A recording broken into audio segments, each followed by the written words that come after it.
And this goes by that hitch we just built. Welcome back to Lost Cause Ranch. Last time you saw the LR4, we made up this beefy, high clearance off-road trailer hitch. Well, Sasha and I are going to be using that trailer hitch, so we needed to add some wiring. And today, with the help of an Atlantic British trailer wiring kit, we're gonna get that installed. And we will show you whether it is a complex task or something simple. Sasha's already all wore out over the deal. All right, so here is our harness kit from Atlantic British. This is a more economical option than the OEM Rover part. I ordered this one off Amazon through Atlantic British because of the Prime delivery, and I needed it quicker because I procrastinate. But I'll throw the link to this on Atlantic British's site as well as Amazon. I need to buy more utility knives. I just took the one out of the shop up to the little garage. I have 2 utility knives, 3 places I use them. Got instructions, the harness itself, and this. This is much nicer than what you have to go through with the early Range Rover Sport. We just jump a harness back behind the driver's taillight, and this goes by that hitch we just built. I was wondering about that. We obviously have our 7-way connector, but it does have the 4-pin as well, which is nice. Don't have to use the adapter on that guy. Harness looks to be a nice little piece for an aftermarket one. Instructions are color and look to be detailed. First thing we started off with was getting the spare tire out of the way. If you've never done that, pop up your 3rd row. This little rubber plug goes out of the way, lower it down. That's gonna give us the room to feed this guy through the body and through the frame. We got a couple rubber grommets to seal everything off. Then we just need to get our driver's side or left-hand tail light out of the way. That's just 2 Phillips screws, top. Drop the screw because why not? And bottom.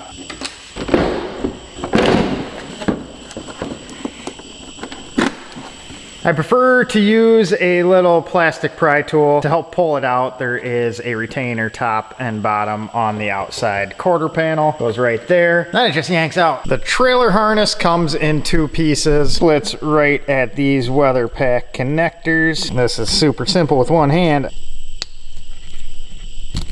All right, and we are going to start with the outer trailer side of the wiring first. And for that, we need to remove this cover panel here. Mine's obviously been trimmed for the trailer hitch we built last week. And we are going to be working on the left-hand hole over here. And we're just going to feed this guy through there.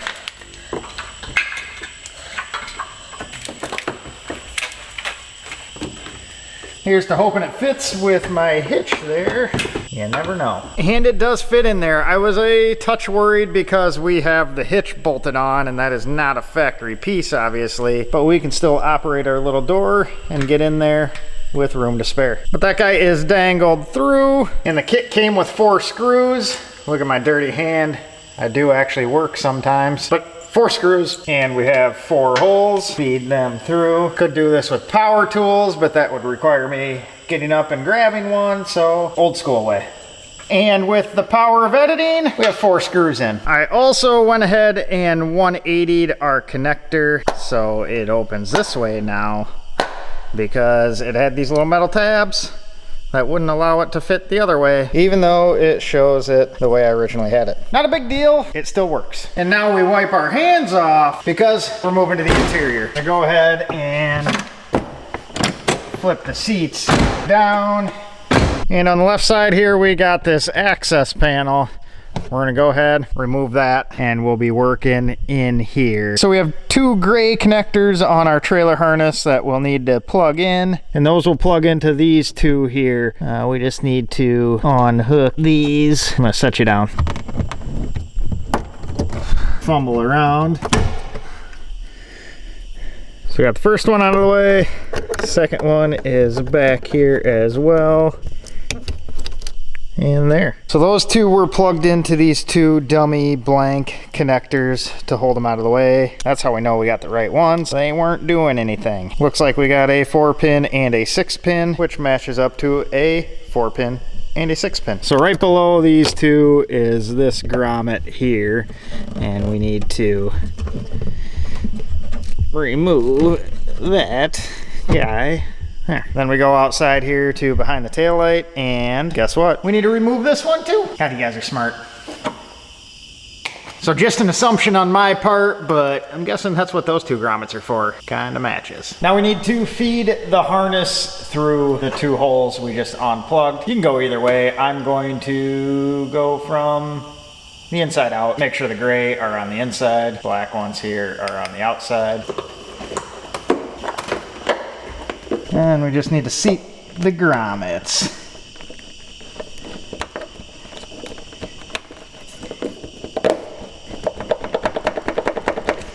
I think we're good. And we're gonna do the same thing with this inner grommet. It's kind of hard while holding the camera. So we're done fighting that into place. Now we just match up our two connectors. That guy. Satisfying click. Another satisfying click. There's just a couple little holes that we ram our clips into. So the only thing left in here, we have this grounding stud, which looks to be a 10mm, a ground lug there. Zip this off, slide this on, zip that on. Hopefully you can remember that long process. All right, so I believe that is everything we need to do on the inside here. So we have our ground on the stud, our two connectors plugged in. We will cover that guy back up. All right, so now all we got to do is connect the two halves of the harness together, and it looks like it is done through this hole here, which is going through the bumper below the tail light. So we're underneath here, kind of dark. There, now you can see my rust. But we're gonna go up over the frame rail next to the frame weights. Apparently clean out that hole. We got a hole right there, a little Christmas tree pin right there. So I'm gonna go with the assumption that we're gonna push that into there, nice and secure now. So we're gonna be up kinda above the tailpipe. And when you're down there, you'll obviously see daylight on where you need to end up, but we got our wire there. Hey, we got two connectors. So match those guys up, connect them together, and they give you some foam tape to wrap around the connectors so they don't rattle. How luxurious. Feed these guys back down through. That, ladies and gentlemen, is pretty much it. Suppose we should put this back on.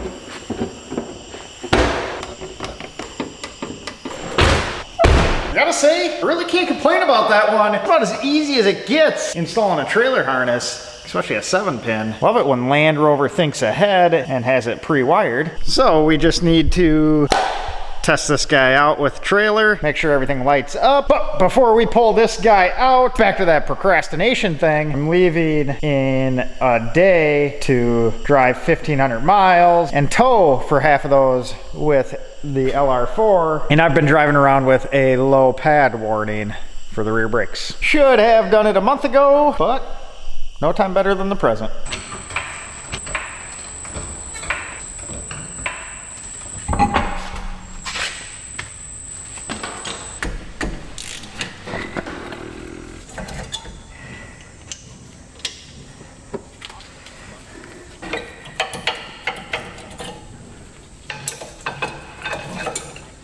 We had plenty of time left, so we were definitely due. You can see as to why we had the warning light on the dash. We'll take the ruckus out and go grab a set of pads and a new sensor. There is no rotors in town, so we are just gonna pad slap this thing.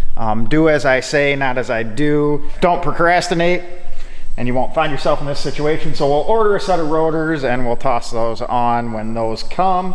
Sasha came out for a visit. We're gonna go back inside because it is 102 degrees out and she's not built for that. It's warm.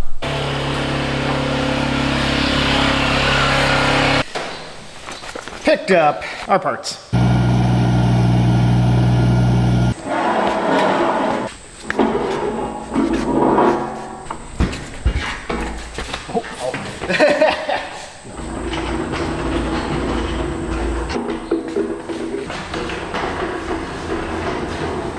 And Ted swung a substantial I-beam over here. That's gonna be used for a future project in the shop. We're gonna be making a tool, so stay tuned for that.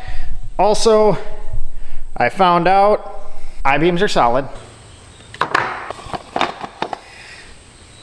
And it's always nice of Bosch to include a rag with all their brake pads. These have substantially more meat left on them, and we got a fresh sensor. All right. And while we have the wheels off, I always like to check the torque on the spacers. Still not falling off.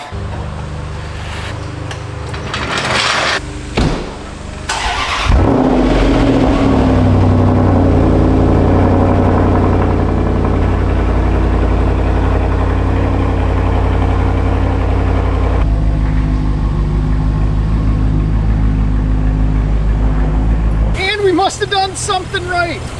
Turn signal? Turn signal. That's an interesting way to hook a trailer up. I have to say, Land Rover sure made it easy to add trailer wiring to an LR4. So now, Sasha and I leave in the morning. You'll find out soon whether that is an utter failure with our new trailer wiring and custom built trailer hitch or not. Appreciate you guys watching, appreciate you subscribing, and we will catch you on the next one. And one last thing before I forget, we didn't install it today. We'll do it in a future video. But if you need a trailer brake controller, that is super simple as well. There is an open connector above the brake pedal, and you just need a common adapter harness from, I believe, a Ford F-150, and you just plug it in. I'm telling you, Land Rover did it right on this one. This whole trailer wiring install is one of the easiest ever.